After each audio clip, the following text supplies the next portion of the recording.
And I think that's our challenge as people, is to figure out how our story can impact others and motivate them in a way to create their own greatness. There's a quote from one of my English teachers at Lower Merion named Mr. Fisk. He had a great quote that said, "Rest at the end, not in the middle." And that's something I always live by. You know, I'm not gonna rest, I'm gonna keep on pushing now. There are a lot of answers that I don't have, even questions that I don't have. But I'm just gonna keep going. I'm just gonna keep going, and I'll figure these things out as we go, right? And you just continue to build that way. So I try to live by that all the time. And what brings you the most joy right now? Being with my family. Really? That is the most fun. It's just, hanging out with them all summer, being able to like do things that I ordinarily couldn't do. Yeah. Because of training, because of stuff like that. So being around them and watching Bianca grow up, because there are a lot of things that I miss with Natalia and Gianna because I was playing. So being there every day with them is so much fun, man. So it brings me the most joy. What does love feel like?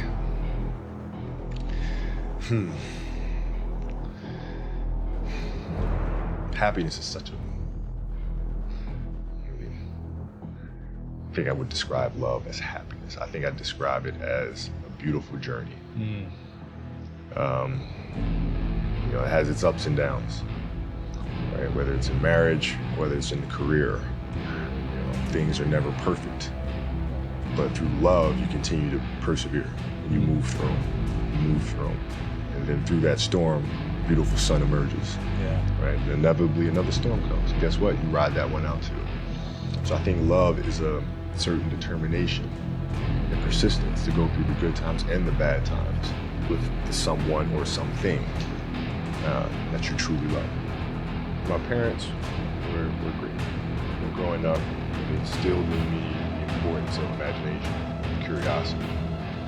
Understanding that, okay, if you want to accomplish something, I'm not just going to sit here and say, yes, you can do whatever you want. Yes, you can, but you have to also put in the work to get it, right? So they taught me that at a really early age. And, you grow up as a kid thinking that the world is your oyster.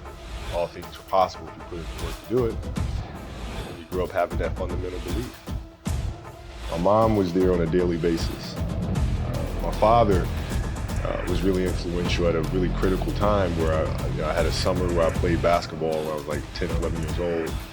And a very prominent summer league in Philadelphia called the Sunny League. My father played, my uncle played, and they were like all-time greats. Yeah. Will Chamberlain played in the league, Earl Monroe played in the league. And here I come playing, and I don't score 1 point the entire summer. Really? Not one. How old were you? 11, 10, 11. You're playing against other 10, 11-year-olds? Or you didn't score once? Not one. Were you in the game? I was in the game. How did you not score? Because I was terrible. Really? Yeah. At 10, 11 years old, you were that awful. I mean, and I had these big knee pads on because I was growing really fast. And I had the socks all the way up here, and I had like the high top skinny, like skinny as hell. And I scored not a free throw, nothing, not a lucky shot, not a breakaway layup, 0 points. And I remember crying about it, being upset about it. My father just gave me a hug and said, listen, whether you score 0 or score 60, I'm gonna love you no matter what. Wow. Now that is the most important thing that you can say to a child. Because from there, I was like, okay, that gives me all the confidence in the world to fail. I have the security there. But to hell with that, I'm scoring 60. Let's go. Right. And from there, I just went to work. I stayed with it, and I kept practicing. You know, when you're in this culture in our society, you can do some phenomenal things individually, but they'll never reach their full potential unless you do them collectively. You have to figure out how to do that. The challenge for me was always compassion and empathy. I think about 2009, things started changing for me. I started really making a conscious effort to better understand. And that doesn't mean, you have compassion and empathy so you go soft.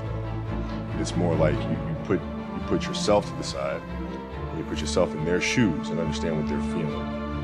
And then you have to make certain decisions of, okay, what buttons do I need to push with this player to get them to the next level? So it's not sit around and it's all happy-go-lucky type of thing. Your leader, your job is to get the best out of them, even if they may not like it at that time.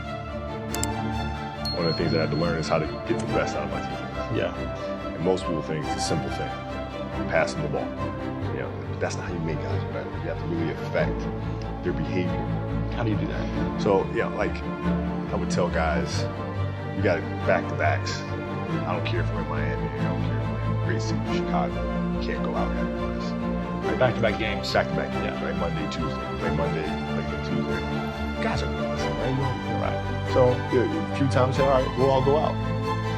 Go out together. Really? I'll drink with you, right? The next morning, I'm banging on your door at 5 in the morning. Let's go. They're not getting Where are we that. going? I hung out with you. Now you come hang out with me. Wow. This is what we do. All right, let's go. And we're at the gym. We're working out. Right. We hit the bus. We go to practice. We play that night. And they're dead. And they're dead. And they're like, oh, lesson learned. Really? Lesson learned. So take them out once. Listen, if you're gonna do that. But don't let that compromise what we're here to do. Right. This is why we're here. This is why you're here in the first place. Well, what does losing feel like to you? It's exciting. Why is it exciting? Because it means you have different ways to get better. There's certain things that you can figure out that you can take advantage of, right? Certain weaknesses that were exposed that you need to shore up, right? So it was exciting. I mean, it sucks to lose, Right. but at the same time, there are answers there if you just look at them. I'll give you an example. So Katie Lou Samuelson is one of the best college basketball players in the country. She plays at UConn. She's going to be a senior. And they just had a really tough season last year where they lost to Notre Dame in the final. And so I asked her, I said, have you watched the Notre Dame game? She was like, no. Well, why not? I said, I don't understand. I said, I know you don't, but you're going to play Notre Dame this year, yeah? Yeah. There's a chance you see him again in the final. I said, well, you probably see him again. I said, well, you can't show up and play them without knowing why you lost that one, right? So, you know, the mistakes that you've made in that game, you have to do the hard stuff and watch that game and study that game to not make those mistakes over and over again just because you weren't brave enough to face it. So she came down to the office. I brought her down to the office and we sat down, we watched that game together. Wow. Right? And you gotta deal with Face it. Gotta deal with it. Face it, learn from it. When you play for 20 years, I played for 20 years, you reach a certain level, you're like, okay, wait a minute, I have to start again at the base of a mountain and try to climb the top of this mountain. First of all, what mountain am I climbing? I don't even know, like, what the hell am I gonna be doing? And it's very scary. It's very scary. Even for you? Oh, absolutely. Wow. Absolutely. And the thing that helped me actually was hurting my Achilles, because that forced me to sit there and say, okay, the day could be today that your career is over. Now what do you do? You have these ideas about doing something with your life after basketball, but what if today is the day that's it? Now what do you do? So I had all this time sitting there with my Achilles injury and contemplating and thinking, and I said, I better get to work. Wow. And that was that. The mentality book is really about process and craft. I've broken the book up into two sections. And process is really about the process of preparing, you know, through injury, recovery, studying of the game. And then the craft is the actual performance and the tactics. And so a lot of things that I learned through the game were through photos. You can look at a photo and see like a player making a move, and look at the angle of his feet, look how he's using his hands on defense. And I can really break down things to the smallest detail through that. And that's what you'll see in this book. I mean, it's really a basketball Bible. You'll see how I break things down, like how I'm looking at things to the smallest of detail. Yeah. And that's the best way to understand how to have that kind of mentality, is to ask questions and then find answers. And then that lead to more questions and you find more answers. And that's what the book is. So how can we teach our children what it means to work hard? Well, you do it through training, right? So when I get up in the morning, my daughter goes with me. 4 a.m.? 4 a.m. My 15-year-old goes with me. She goes with me before school, and it becomes a daddy-daughter thing. That's cool. She just got her permit, right? So she drives in the morning. It becomes a cool thing, right? But through that process, she understands the value of hard work and things taking time. And the same thing with my 12-year-old. Right? She practices every day, right? And so it's through those behaviors is where I find the motivation to do it.